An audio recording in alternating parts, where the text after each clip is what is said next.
ఊర్లోకి వెళ్ళి ఊర్లో వాళ్ళందరికీ చెప్పాడు. తర్వాత ఏం చేశాడు? చెప్పాడు. అది చూసిన కుర్రాడు పరిగెట్టుకుని ఊర్లోకి వెళ్ళి ఊరు వాళ్ళందరికీ చెప్పాడు. ఇంకోటి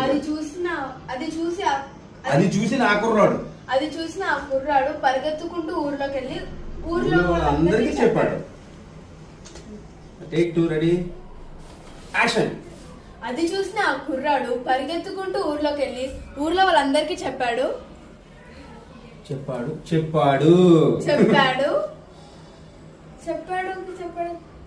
అండ్ నెక్స్ట్ కంటిన్యూటీ నీకు ఇవ్వలేదు అనుకో కదా, నువ్వు దానికి దీనికి సింక్ అవ్వాలి. నువ్వు ముందు చెప్పిన దానికి వెనక చెప్పాడు అంటే స్ట్రాంగ్ అనాలా? చెప్పాడు ఫుల్ స్టాప్. చెప్పాడు. అప్పుడు నెక్స్ట్ సెంటెన్స్ అంటే ఒకసారి పెట్టి చూడు, మళ్ళీ చూద్దాం. ఒకసారి ప్లే. అది చూసిన ఆ కుర్రాడు పరిగెత్తుకుంటూ ఊర్లోకి వెళ్ళి ఊర్లో వాళ్ళందరికీ చెప్పాడు.